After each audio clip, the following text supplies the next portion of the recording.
out to sea. Huge props to my wonderful cast and my producer, Annika Song. Content warnings for violence and death. I hope you enjoy. Thank you very much.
Be right with your words. Tell me your profession and purpose here, and then we'll make properly entreaty. Well, so I must say, I'm a magician. Make the wind go away. That would be quite impossible, sir.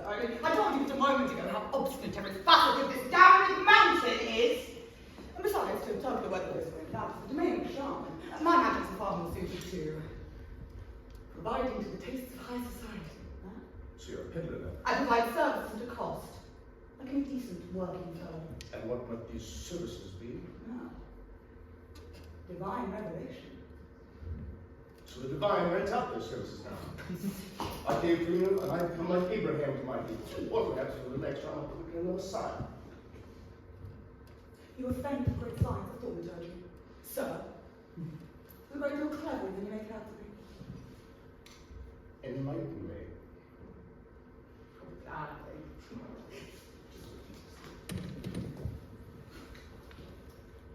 By means of arcane ritual and proper incantation, like modern thaumaturges and travel treaty with any number of ethereal entities.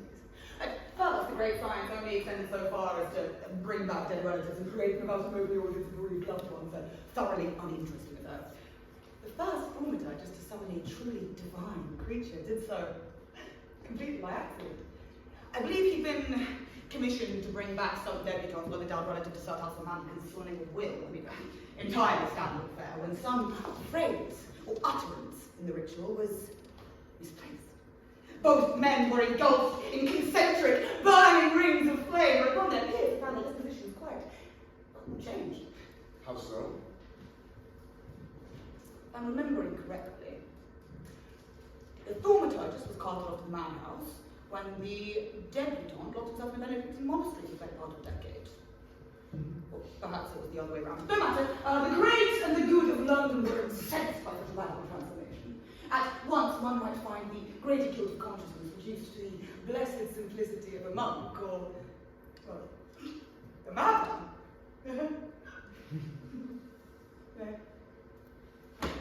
A thaumaturgy has moved beyond the parlour exorcist, my friend. We are held in high esteem across the nation. Ministers have sought the advice of the divine for our services. And we're even thinking of building an institute for us in Westminster. Fascinating.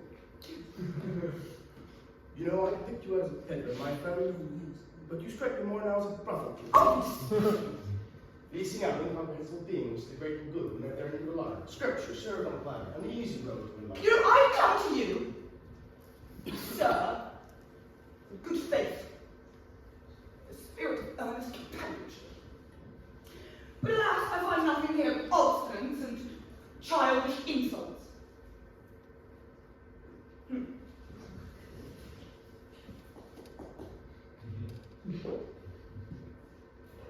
Your time now. Sorry? Profession and purpose for your work, I believe, before we might properly entreaty. Mine. What? Oh, that was hardly the question. But the one you want to ask. Besides, I never promised not to obfuscate the script. Now, I assume you'll be joining me. Where to? Well, if you're here, there's only one place you can be going. But you do appear to be prepared. I don't, do I? Curious that. What? Well, you look ridiculous with your sword. I'm a deserter. It would make sense for me to go without. Oh, well then, huh? The truth comes out. I suppose you died a coward, fleeing your king's banner at the tide of battle turned. I wager you ran off into the woodland, and thereupon presumably met some nasty end by some variation of your former comrades, the marauding enemy, or some manner of beast. Right? Now you find yourself bound an honorless grave, preserved from damnation by some such confession you made in your dying moments, yet still not worthy enough to be permitted access to the halls of heaven. More or less accurate. I'd be a poor deserter indeed to go dying anywhere near the battlefield, let alone risk them on. These are bold words, my lone magician. Oh, you wear the costume, you spout the words, and perhaps you've even convinced yourself that you are some manner of warrior, but you lack true substance. Besides, you requested my company. I mean, starving man would burn the berry to the cider. There's a fine line between boldness and stupidity, my friend, and you waltz madly across it. Now, I plan to keep a quick pace, and I would advise you not to fall too far behind. A magician's fragile little mind is like a clarion call to the sharp and hungry things that reside here. You've said that before. Those quiet and forgotten things. Is there something upon this mountain more than raids and fog? Every thought consequence, every notion detritus. This is where it falls to, not all of it is pleasant. Now go along now. Every second you waste is a second destroyed.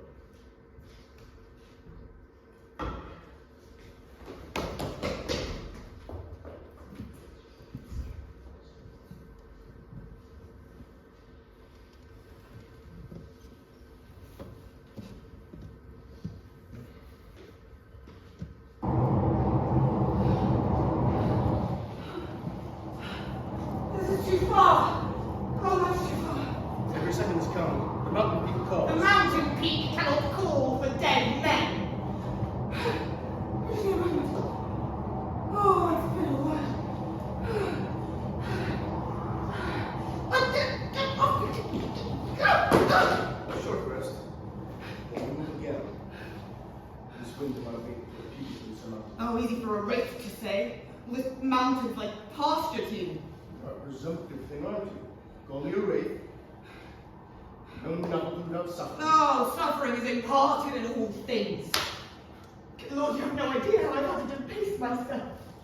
You know, the great and the good of London don't just want to make amends or scream victory or on past relatives. They want a travelling vagabond who can sing and dance for their amusement. All dressed up in pretty colours and paid a pittance. I'm not wraith. I'm sorry? My skin is warm and red hot blood flows beneath it. I feel the sun just as harshly. I feel every sharp stone of this stand rock take a bloody portion from my heels. Every moment beneath the mountain scales I feel just as you. My dear Osmond,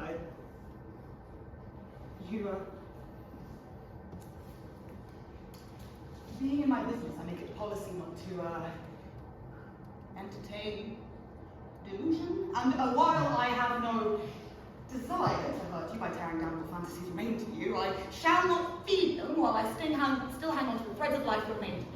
I invite you to recall when first you came upon this mountain. Huh? Oh, I truly do not mean to be unkind.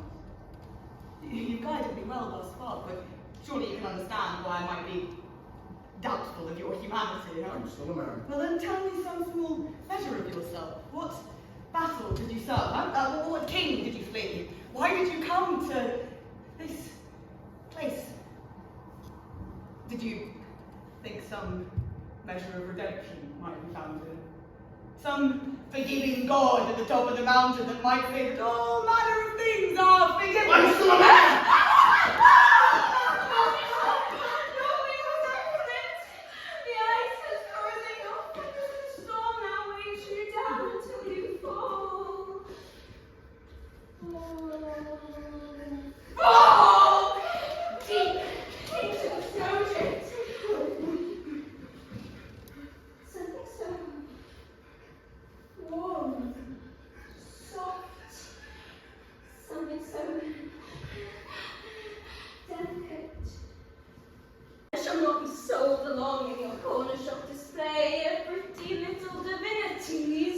Hail to you, my Lady Kirkton, Mistress of the Alps and Queen of Winter. You honor us with your presence. Please forgive my companion. He is too ignorant to know the elder god that he disturbs. Do you hear that? Little magician. The huntsman speaks. This one has blood upon their hands. He is anointed head to toe, and so much that I am surprised he does not joke upon it. Yet he is all meek and mewing. He puts down his sword, thinking that it makes him a good man. You do not fool me, huntsman. You do not fool your king either. Yes. Yes, he is coming like a pack of hounds. He will smell that trail of blood all the way back to you. Your grace and old divinity, I mean you no offence. My purpose has ever been to learn from those with the objective wisdom and knowledge of the universe. I do not seek to feed or butcher, only learn. Oh, little magician. Then you are more a fool than I never thought. The chalice from which you were never sated. The fire that offers you a kindly pain, the mask. The stranger that you once thought you loved. There are many things that I can teach you, little magician, but I doubt any one of them would pass for knowledge. But still, I don't know. You are butchered us, cut us up and placed us into neat little boxes with signs that say, "Here lies the god of winds," or some such binding title. You crawl across the face of this earth, searching for every last morsel of mystery and drag it back out into the light where all is made objective and bound. No such as you, but be a mercy. A soul such as yours must be withered to the point of grinding mortality. I shall see no punishment fall upon my traveling companion that does not fall upon myself in turn. We are bound together in this journey. I would be delighted to inflict this death upon you, but you must first wait your turn. Of course, although I have just realized, though I be deserted, it falls my king to exact punishment upon me. Naturally, since my traveling companion has aided in my treachery, such punishment falls upon him as well. Come to think of it, I don't suppose my liege would be all too pleased to find his disloyal hound dishonorably slain by some mad and forgotten winter goddess. I offer you swift death, mercifully given, and yet you would scorn me and throw your fate to the hands of a braying sadist. You truly believe you should be able to outrun him? That upon that mountain peak you shall be safe from him? Very well then. Oh! I grant you passage and permission to punish yourself so. And to drag this one here down with you. Oh. I thank you for your courtesy. Yes. Yes. Thank you. Oh, little magician, you know not what this one has done.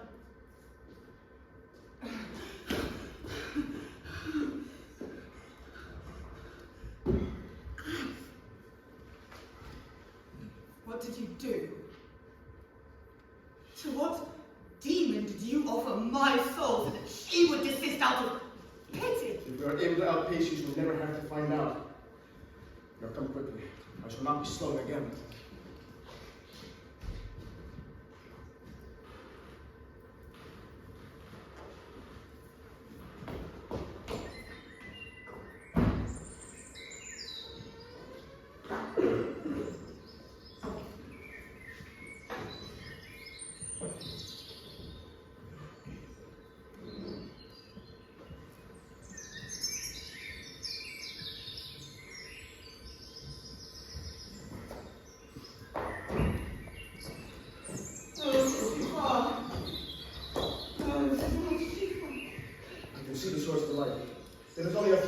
exaggerate. Do not allow a moment of weakness to deny you its final glory. We are so very well. The winds.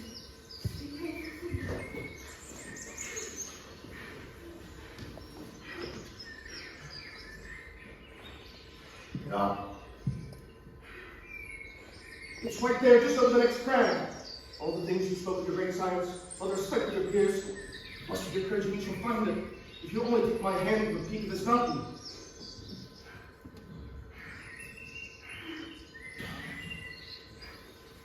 So it was all for nothing then. You try to be going to deny yourself its final glory.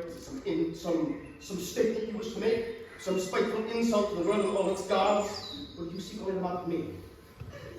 Because I should be so foolish as to actually take pity you at the base of this mountain. All your magic, all your fine pretensions of knowledge, meant nothing. A demon husband, one that calls itself my king. This you know, yet here you are, like a wet stone around my neck, doing nothing but binding me. If you do not stand, I will not repeat my mistake. I will be forced to say my goodbyes. Father, husband, I was angels to come home to roost.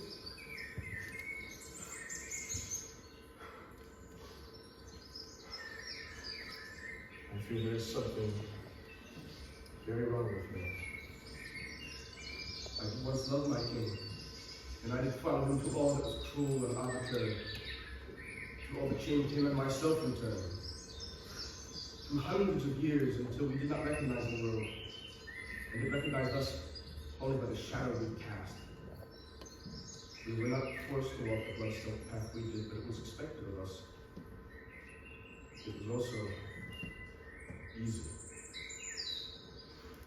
My friend, I am neither man nor wraith.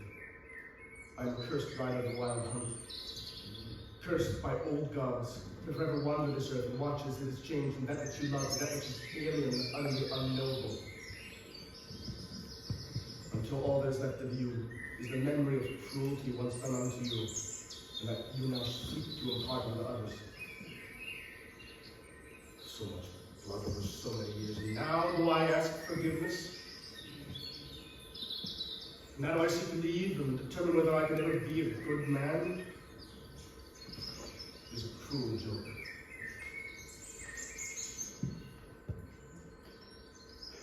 The thing that was my king will be here soon. I'm sorry, my friend.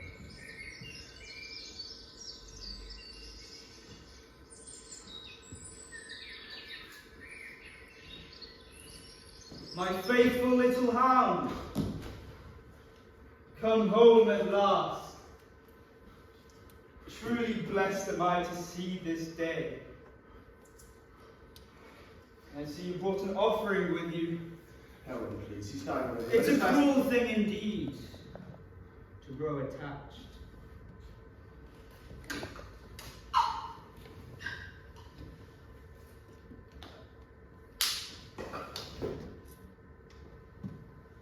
Coward. He was already near death. Are you so starved for blood you could not allow him his final few moments? It was within my power to grant those moments to him. I chose not to. Besides, I didn't do it for me. I did it for you. I'm not sick like you. Oh, but I think you are. Your cowardice is of a strange flavor, my dear Oswin. But it is there all the same. You do not quail at the deed, nor do you object to it being performed. When our merry band first pulled a drunk off the road and skewered him a dozen times over in choice reverie, you were right alongside me, blade in hand. Yet, when it is done, and the blood was shed, you regret all that was cruelly done, and that you were somehow a breed apart from the rest of us. Of course, you always quiet down just before the killing starts again. I left the hunt, did I not? For a time, yes. But now that time has come to a close, and you must once again step back into rank.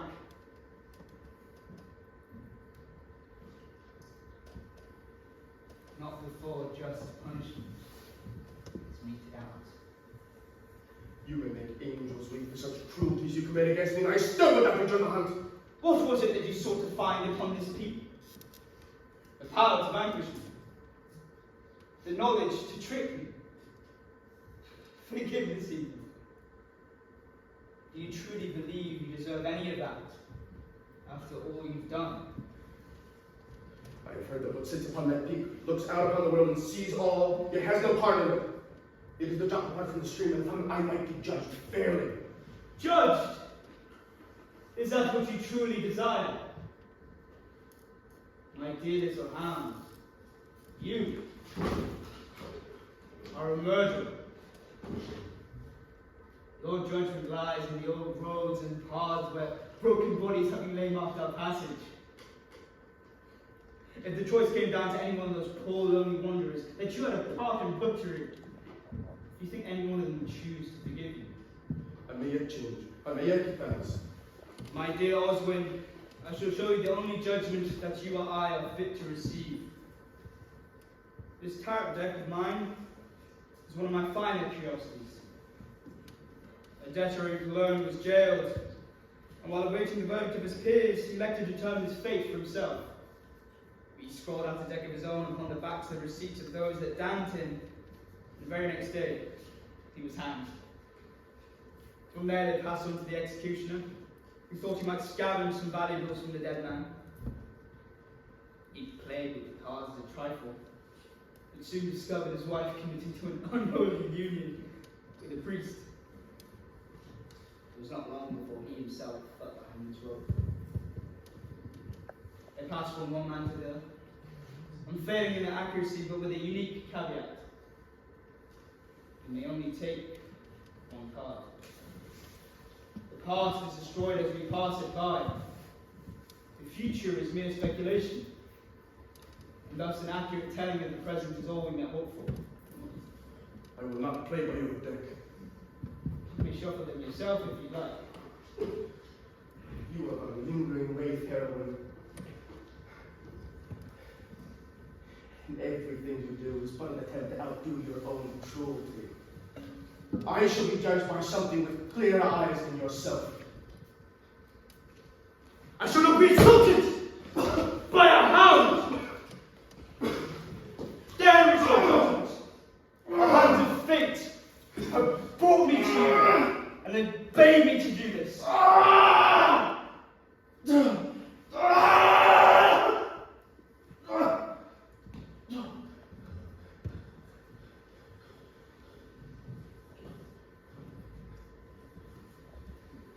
do not believe those legs of yours shall heal, neither shall you die. So here you shall remain forever. And to discharge you from the hunt, let that be so small consolation.